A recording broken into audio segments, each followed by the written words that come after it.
Combien de fois on entend dans les écuries « Non mais princesse, elle a vraiment un caractère de jument. Quelle pisseuse celle-là !»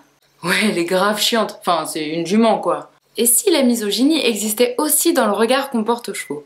La première question qu'on pourrait se poser, c'est est-ce qu'il y a vraiment une différence de caractère et de tempérament entre une jument et un hongre? La Crinière Blonde a écrit un super article à ce sujet, je vous mets le lien en description et je vous conseille vraiment d'aller le lire. Une des conclusions à laquelle elle nous amène, c'est qu'on ne se pose pas exactement la bonne question, et je suis 100% d'accord.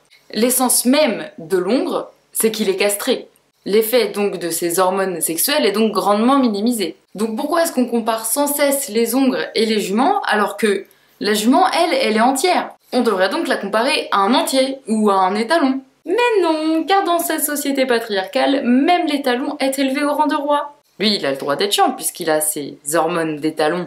Alors que la jument, vaut mieux qu'elle ferme sa gueule. À toutes les filles qui regardent cette vidéo, vous savez pour la majorité d'entre nous que nos cycles hormonaux jouent sur notre morale. Et peut-être messieurs, vous en êtes-vous rendu compte. Alors attention, par contre, il n'y a aucune excuse au « Ouais, c'était grave chiant, t'as des règles ou quoi ?» Parce que ça, c'est passible de se faire croquer les testicules par un Shetland. Là où je veux en venir, c'est que les cycles des femelles, femmes ou juments, génèrent des troubles émotionnels, oui, mais peuvent également parfois générer des douleurs, qui peuvent influencer nos ou leurs humeurs, nos ou leurs caractères. Je ne parle pas de 100% des individus, et heureusement pour la moitié de la population humaine et équine, mais je parle bien de ces femmes et ces juments douloureuses pendant leur cycle. Maintenant, on laisse les femmes de côté parce que mon truc, c'est quand même un peu plus les animaux, et on va parler des juments dites ovariennes.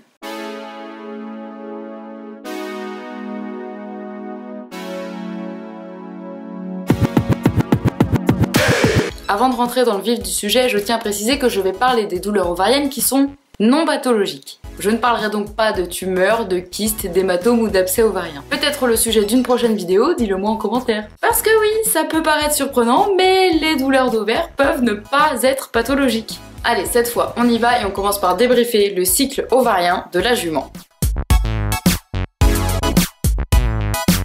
Son cycle dure 3 semaines, ou 21 jours. Comme nous en fait.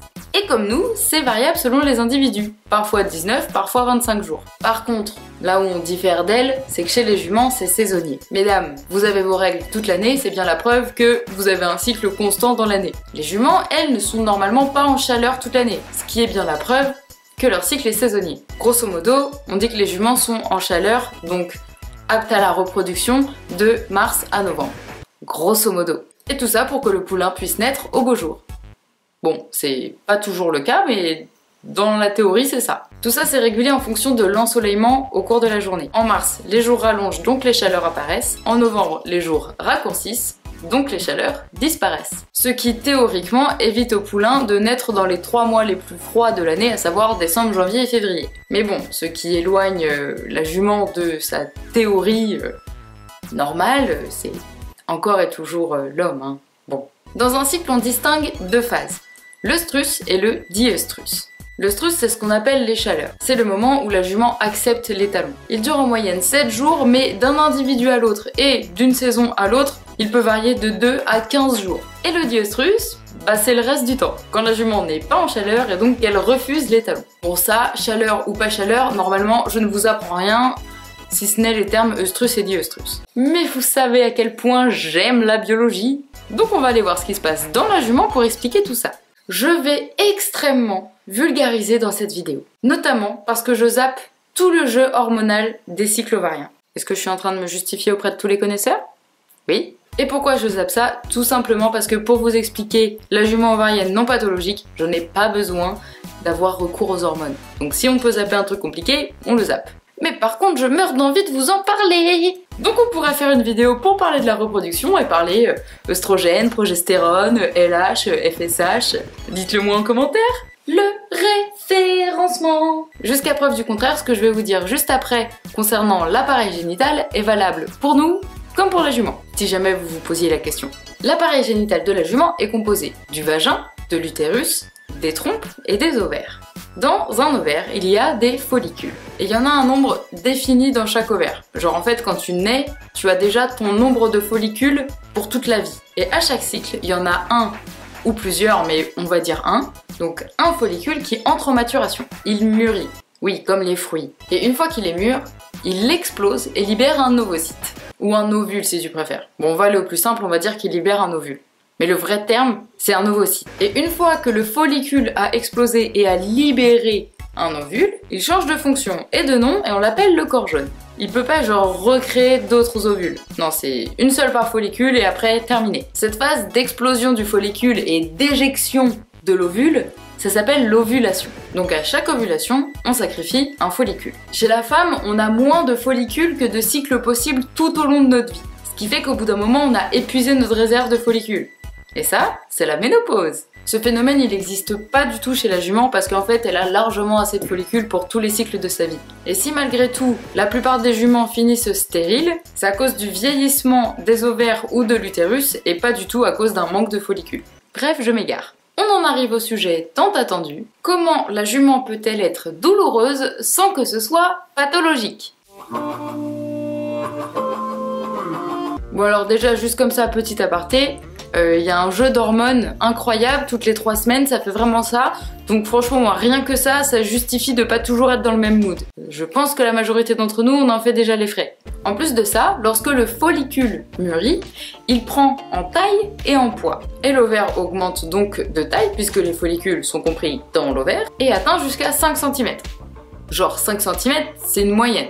Et 5 cm, c'est gros quand même, hein. Mais comme c'est une moyenne, ça veut dire qu'il y a des juments qui ont des follicules et donc des ovaires qui augmentent bien plus que ça. Donc déjà, ça prend de la place, ça peut pousser un peu les structures qui sont autour, et c'est pas toujours très agréable. Mais le pire, c'est le poids. Le poids d'un ovaire peut varier de 20 grammes à 170 grammes. Encore une fois, c'est une moyenne, ça veut dire qu'il y en a qui augmentent encore plus. C'est insane, non? Et puis l'ovaire, il est pas genre posé comme ça au calme sur les structures qu'il y a en dessous, hein. Ah non, non, il est suspendu. Pour vous grossir le truc, il pend sous la voûte lombaire. Et l'espèce de balançoire qui le retient, il s'appelle le ligament large. Et il porte plutôt bien son nom parce que vu qu'il s'insère sur la quasi-totalité des lombaires, il est plutôt large. Et il soutient d'ailleurs la majorité de l'appareil génital femelle. Mais c'est un ligament. Et un ligament, c'est très sensible. Et les augmentations de poids comme ça, c'est pas trop son délire, tu vois. Évidemment, encore une fois, c'est très variable d'une jument à l'autre, forcément. Mais certaines juments se retrouvent avec la voûte lombaire complètement rigidifiée à chaque chaleur.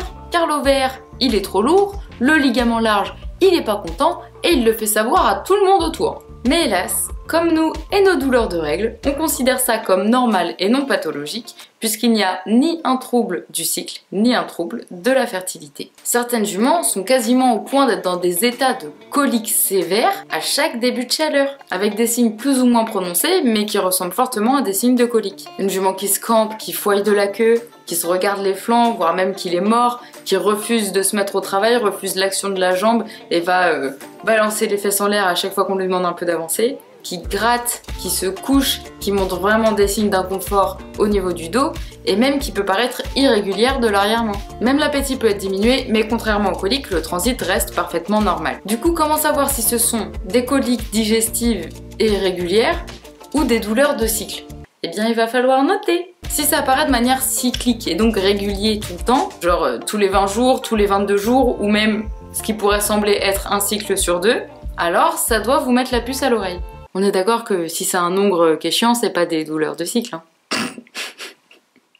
En général, ces douleurs, elles apparaissent soit juste avant les chaleurs, soit en début de chaleur. Et dès qu'il y a ovulation, donc à la toute fin des chaleurs, quasiment le dernier jour, elles disparaissent. Puisqu'à la fin des chaleurs, quand il y a ovulation, le follicule explose. Donc tout de suite, ça réduit en taille et en poids. Enfin, t'as compris le truc. Jusqu'à maintenant, et de ce que j'en sais, attention, je peux me tromper, le seul moyen de vraiment confirmer le diagnostic, c'est d'administrer des hormones anti-chaleur, comme le régumate, qui va ralentir ou stopper la croissance des follicules. Si les signes cliniques diminuent, voire s'arrêtent complètement sous l'action du régumate, alors il y a de grandes chances que ce soit bien le fait que le follicule grossisse qui génère les douleurs. Et tout ce que j'ai dit avant. Il existe plusieurs traitements, notamment en phytothérapie, par administration de progestérone de synthèse, comme c'est le cas pour le régumate, ou encore par infiltration du ligament large pour le rendre moins sensible. Mais ça, c'est pas trop mon domaine, donc si t'as un doute, vétérinaire. On en arrive à la conclusion. Si ta jument est chiante, c'est peut-être parce qu'elle a mal. Et comme on ne considère pas les douleurs de cycle comme une maladie, eh ben on passe souvent à côté. Mais j'ouvre le débat. Est-ce que c'est parce qu'elle a mal Ou est-ce comportemental parce qu'on lui impose d'être aussi placide qu'un cheval hongre et qu'on ne la considère pas comme une jument avec ses ovaires, ses follicules et ses variations hormonales?